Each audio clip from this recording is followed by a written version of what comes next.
Salut à chacun et chacune. Vous êtes sur la fréquence de la parole de Prophetic Frequency. Ici c'est encore votre hôte et ce soir j'ai un message merveilleux pour vous. Et ça se base sur Matthieu 7, versets 24 à 27. Et j'aimerais intituler notre vidéo de partage: quel est l'état du fondement? Quel est l'état de votre fondement? Parce qu'il est important de connaître le fondement sur lequel nous sommes fondés. Sur qui sommes-nous fondés? Est-ce que nous sommes fondés sur nous-mêmes ou nous sommes fondés sur Jésus-Christ, qui est la pierre angulaire? Et pour ce faire, je vais lire Matthieu 7, le verset 24 à 27. Je lis ce passage au nom de Jésus-Christ. Voici ce que dit ce passage. Il dit: c'est pourquoi quiconque entend ces paroles que je dis et les met en pratique sera semblable à un homme prudent qui a bâti sa maison sur le roc. La pluie est tombée, les torrents sont venus, les vents ont soufflé et se sont jetés contre cette maison. Elle n'est point tombée parce qu'elle est fondée sur le roc. Mais quiconque entend ces paroles que je dis et ne les met pas en pratique sera semblable à un homme insensé qui a bâti sa maison sur le sable. La pluie est tombée, les torrents sont venus, les vents ont soufflé et ont bâti cette maison. Elle est tombée et sa ruine a été grande. Amen. Ici, qu'est-ce qu'on voit ici en fait? Ici, on voit deux paradoxes. Premièrement, on voit le paradoxe dans lequel on voit une maison qui est bâtie sur le roc. Et la deuxième maison, ici dans l'histoire que notre cher Jésus-Christ nous dit, qui est bâtie sur le sable. En fait, ça c'est une image. Parce que Jésus-Christ, en fait, il parlait beaucoup avec les images. Il parlait beaucoup avec les images. Pourquoi il parlait avec les images? Il parlait avec les images afin qu'on puisse comprendre ce qu'il veut dire. Parfois, pour comprendre le point, pour comprendre un message, il est important parfois d'illustrer ça, de présenter de manière différente. Comme on peut dire aussi une analogie qui permet une meilleure compréhension. Mais ici, Jésus-Christ nous parle en parabole. Parce qu'ici, lorsqu'on voit là, on voit, en fait, ça c'est le serment. Pour être précis, c'est le serment de la montagne. C'est le serment de la montagne dans lequel Jésus-Christ est en train de parler de plusieurs choses. Il parle du précepte divers, il parle des jugements téméraires, il parle de la paille et la poutre, il parle des choses saintes données aux chiens, il parle de la persévérance dans la prière, il parle de la porte étroite, il parle des faux prophètes et il parle de la maison bâtie sur le roc. Mais ici, on parle de la maison bâtie sur le roc. La maison bâtie sur le roc. Ça veut dire par là quoi? Dieu veut que notre vie soit bâtie sur le roc et non sur le sable. Le roc, ou on peut dire la pierre. C'est quoi la caractéristique d'une pierre? La pierre, elle est solide. La pierre, on peut essayer d'amener de l'eau. On peut essayer d'amener le vent. Mais la pierre reste stable. Par exemple, dans nos routes, on voit du bitume. N'est-ce pas? Le bitume qui se solidifie, on peut considérer ça comme le roc. On peut considérer ça comme quelque chose de solide. C'est ce que Dieu veut. Dieu veut qu'on soit solide. solide. Il ne veut pas qu'on soit faible.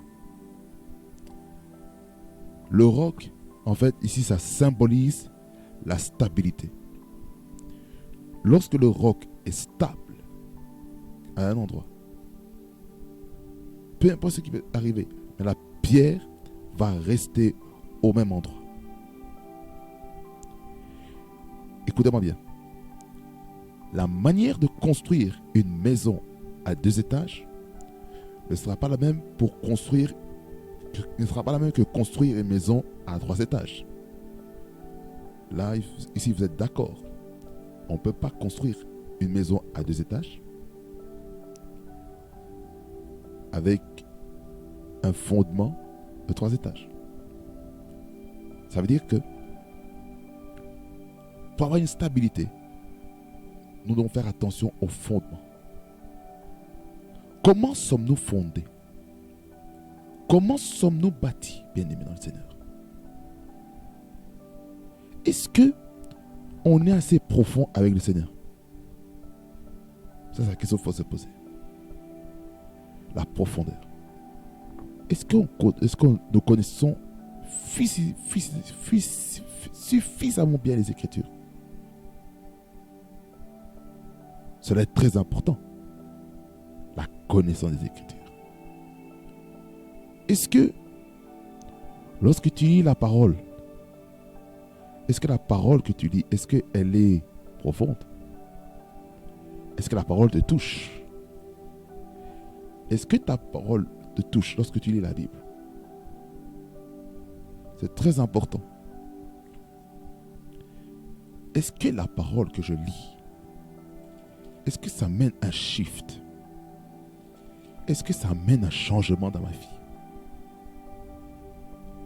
Ça, c'est la question profonde qu'il faut se poser.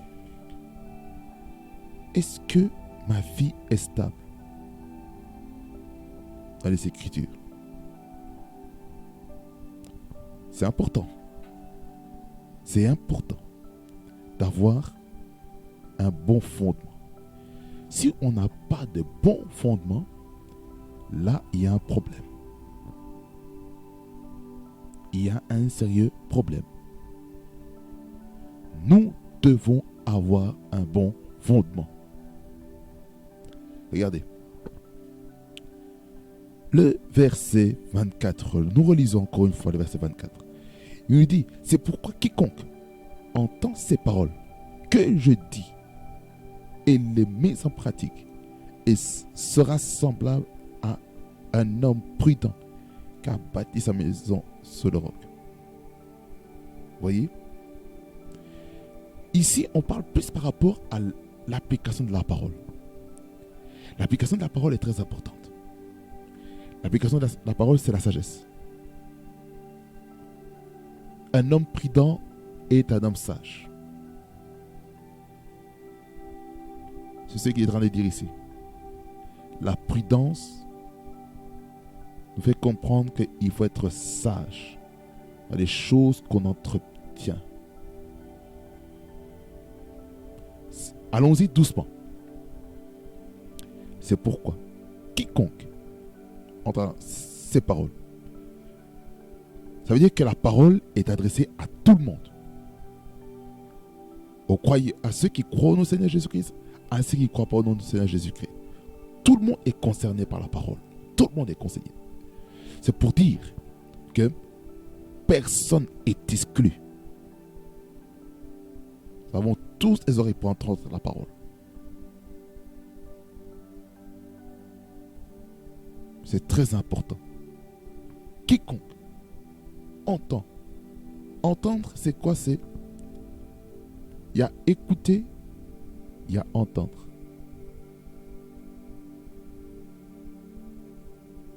Ici, entendre, c'est entendre avec une attention bien spécifique. La parole, on comprend que c'est la parole de Dieu ici. Quiconque entend ces paroles que je dis. Ça veut dire que Jésus-Christ prononce des paroles. Il prononce des paroles. il prononce des paroles afin que ça puisse prendre vie et prendre place dans nos cœurs.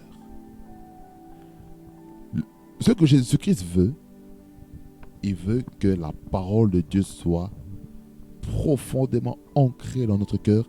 Il ne veut pas qu'on puisse simplement se borner à l'écouter tout simplement. Ça, c'est pas ça ce que Dieu veut. C'est pourquoi quiconque entend ces paroles que je dis et les met en pratique, la pratique, c'est là où se trouve la récompense. La récompense ne se trouve pas seulement dans le fait d'entendre, mais la récompense se trouve dans la pratique. Par exemple, je peux connaître le sujet sur la comptabilité. Mais si, par exemple, dans mes études, je ne me suis jamais exercé à faire mon livre journal, à faire mon compte des résultats, si je n'ai jamais fait mes annexes, si je n'ai jamais fait mon bilan, si je n'ai jamais utilisé un logiciel comptable, si je ne connais pas, je n'ai pas un bon solde débiteur, solde créditeur, si je n'ai pas un équilibre créditeur et débiteur, là, il y a un problème. Est-ce que quelqu'un me comprend? Est-ce que quelqu'un comprend cela dit ici? Mais si par contre je pratiquais, je m'exerçais régulièrement le cours de comptabilité, que ce soit général, que ce soit approfondi, que ce soit la comptabilité des entreprises, que ce soit la comptabilité analytique, que ce soit la comptabilité budgétaire, tout type de comptabilité qui existe, si je ne m'exerçais pas, là, il y aurait un sérieux problème, là, il y aurait des lacunes sérieuses et profondes. Alors, il est important, en tant qu'enfant de Dieu, de mettre la parole de Dieu en pratique. Exerçons-nous. C'est-à-dire, pour nous, on peut lire la parole, mais si on ne la met pas en pratique, ça ne sert à rien. Quel est l'état de notre fondement? Ça, c'est la question. Quel est l'état de notre fondement? Quel est l'état de notre fondement? Là, on va pas à pas. On va pas à pas. On va pas à pas. Je me dépêche pas, je ne suis pas pressé. On va pas à pas. Je vais quelque part.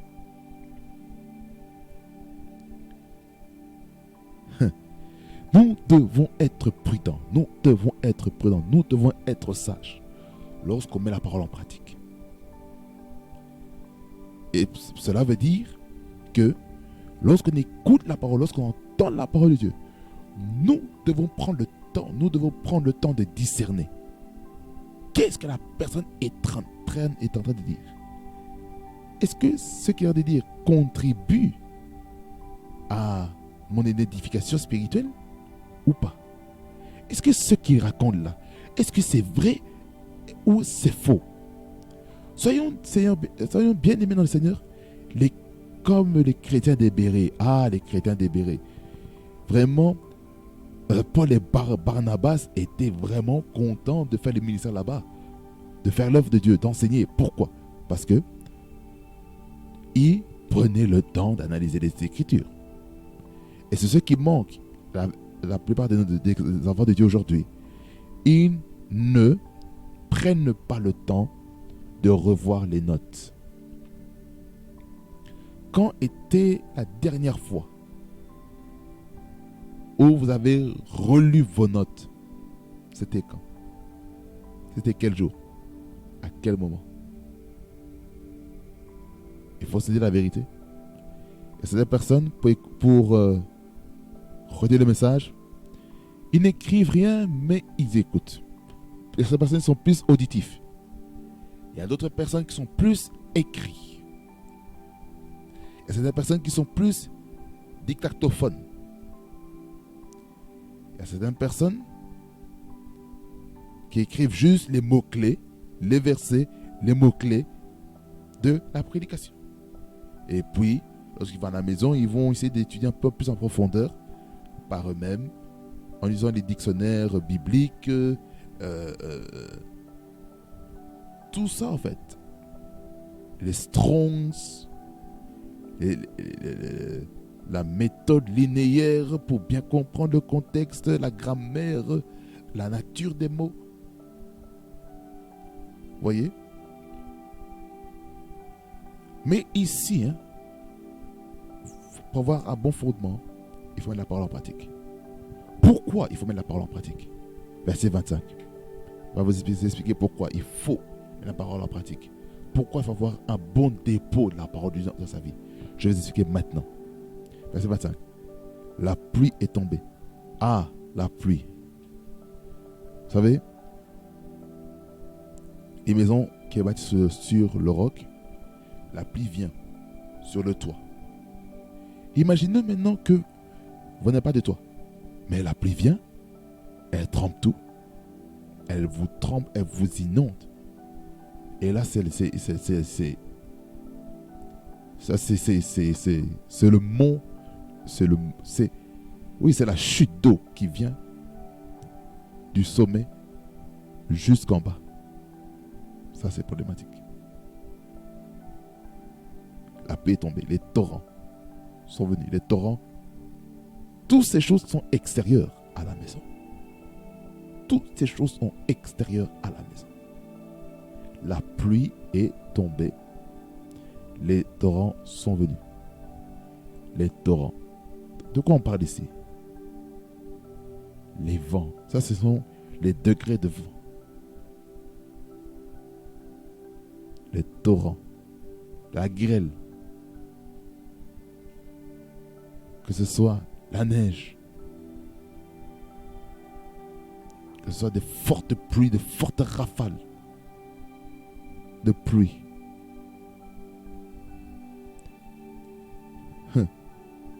Les vents ont soufflé.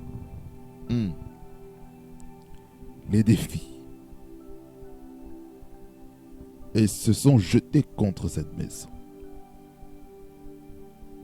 Elle n'est point tombée parce qu'elle était fondée sur le roc. Voyez, lorsque vous êtes fondé sur le roc ici, prophétiquement, ici on parle de Jésus-Christ. C'est Jésus. Il faut qu'on soit fondé sur Jésus, qui est l'auteur et le consommateur de notre foi. Alors aujourd'hui, décidons de marcher selon le fondement de Christ et les enseignements des apôtres et des prophètes. Ça est très important. La stabilité dans votre vie va vous permettre de résister aux défis de la vie. Ça peut être un problème financier, un problème au niveau du travail, un problème spirituel, les attaques, les menaces physiques, psychologiques, émotionnelles, sentimentales, relationnelles, ministérielles, tous les domaines, sociétal. Lorsque vous avez la parole de Dieu comme encre dans votre vie, rien ne va vous affecter. Est-ce que quelqu'un peut dire vrai amen? Est-ce que quelqu'un peut dire vrai amen? C'est important, le fondement. Le fondement va vous permettre d'avoir vraiment de l'équilibre. Quelqu'un peut dire vrai amen? Quelqu'un veut dire amen? Excusez-moi, j'ai dû un peu m'hydrater la gorge. Parce que aujourd'hui, c'était un peu le feu. C'est le feu. Tous les jours, c'est le feu. Tous les jours, c'est le feu. Peu importe ce qui peut arriver. Tous les jours, c'est le feu. Vous voyez? Tous les jours, c'est le feu. Tous les jours, c'est le feu. Et rien ne peut arrêter le feu. Le fondement. On parle encore du fondement. Quel est l'état de votre fondement?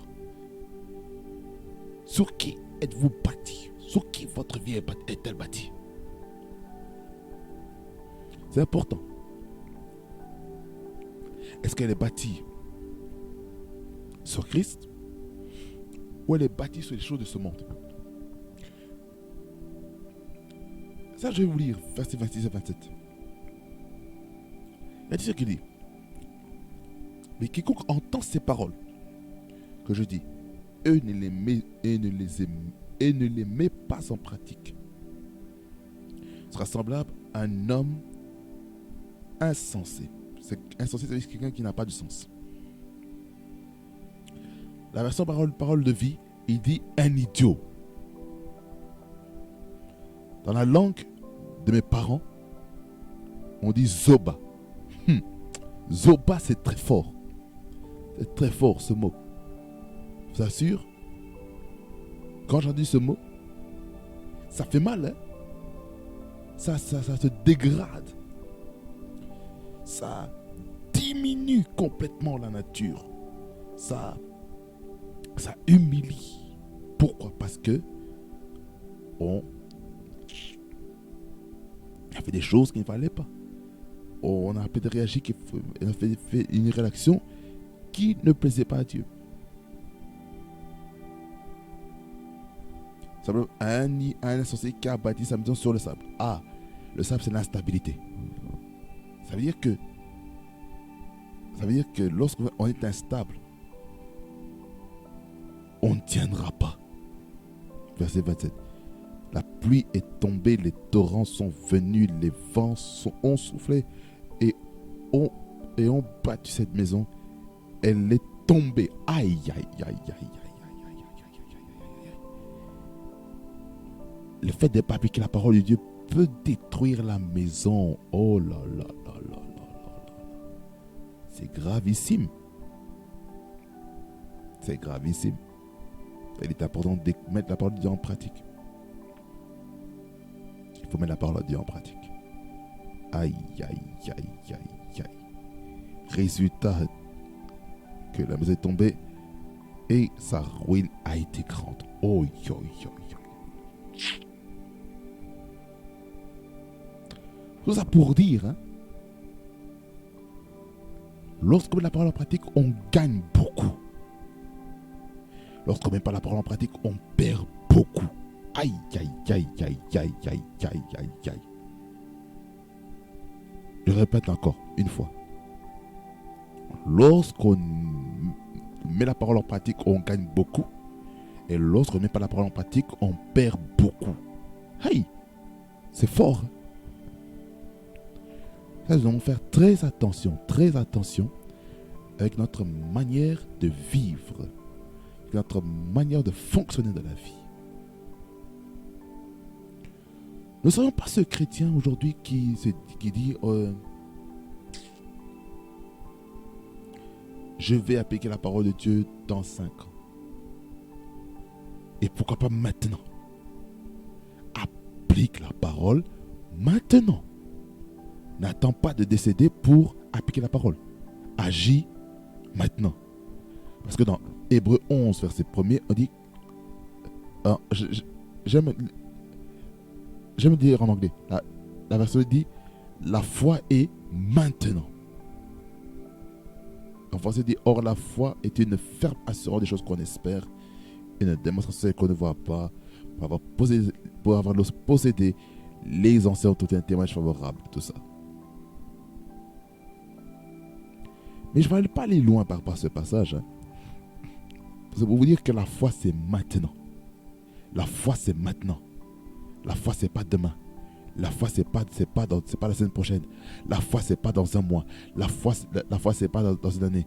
La foi, c'est pas dans 10 ans. La foi, c'est pas dans 20 ans. La foi, c'est pas dans 30 ans. La foi, c'est pas dans 50 ans. Parce que tu ne sais pas combien de temps tu auras. Il est important de mettre sa foi en exergue, mettre sa foi en action, afin de vivre avec puissance et efficacité. Nous n'avons pas le temps. C'est pourquoi nous devons faire très attention. Alors aujourd'hui, décidons de faire de Christ le fondement sur lequel nous allons appliquer la parole de Dieu.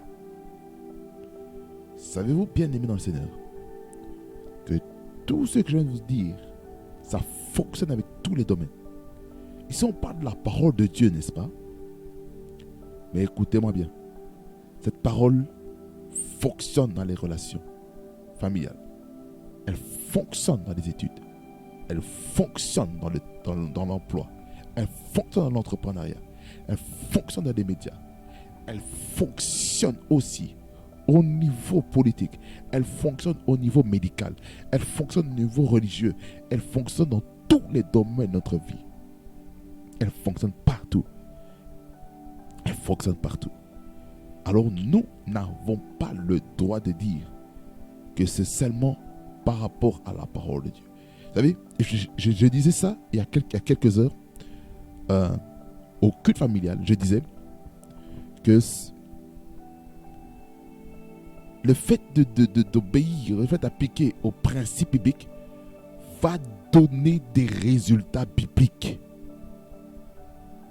Si on va faire des résultats dans notre vie en tant qu'enfant de Dieu, vivons par rapport à la parole.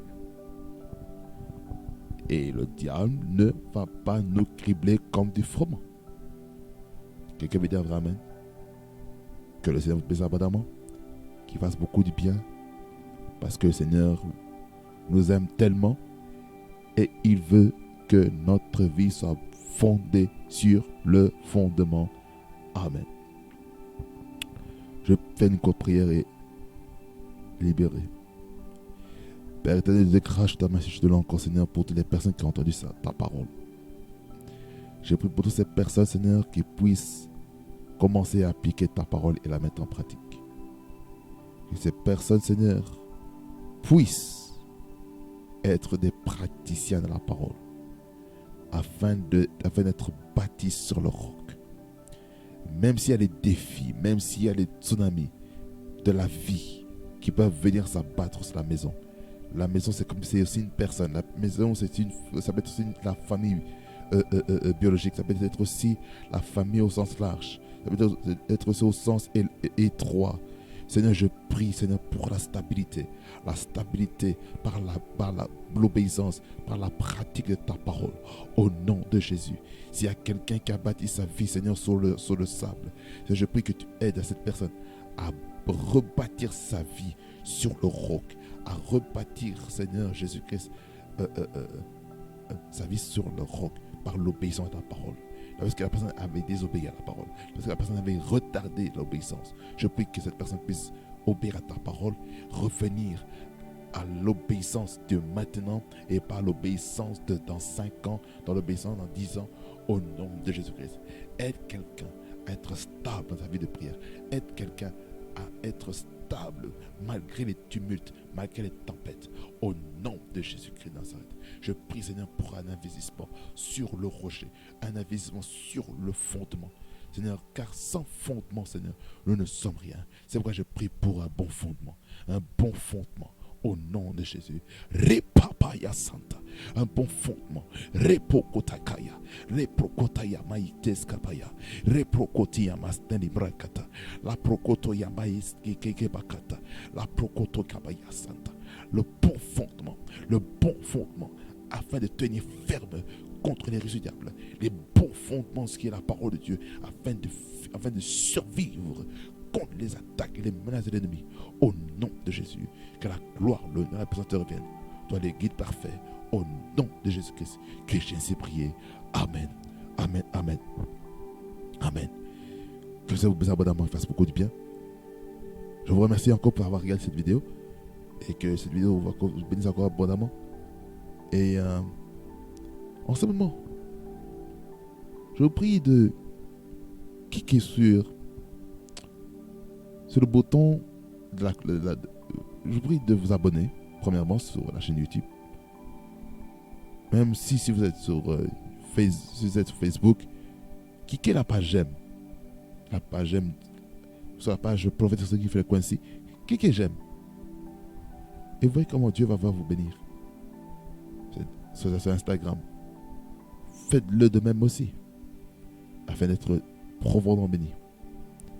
Parce que ce message-ci n'est pas un but, non le seul, promouvoir dans les nations. Que le Seigneur vous abondamment fasse beaucoup de bien. Que sa parole reste ancrée en vous. Que le Seigneur vous aide à prendre soin de vos fondements. Au nom de Jésus. Et n'oubliez pas de regarder la vidéo sur nos réseaux sociaux, notre pub. Vous verrez ce que Dieu va faire avec vous. Prophétique ce qui fait qu'ainsi, la fréquence imprégnée trop de Dieu. Soyez abondamment bénis, car avec Dieu, nous ferons des exploits. Amen.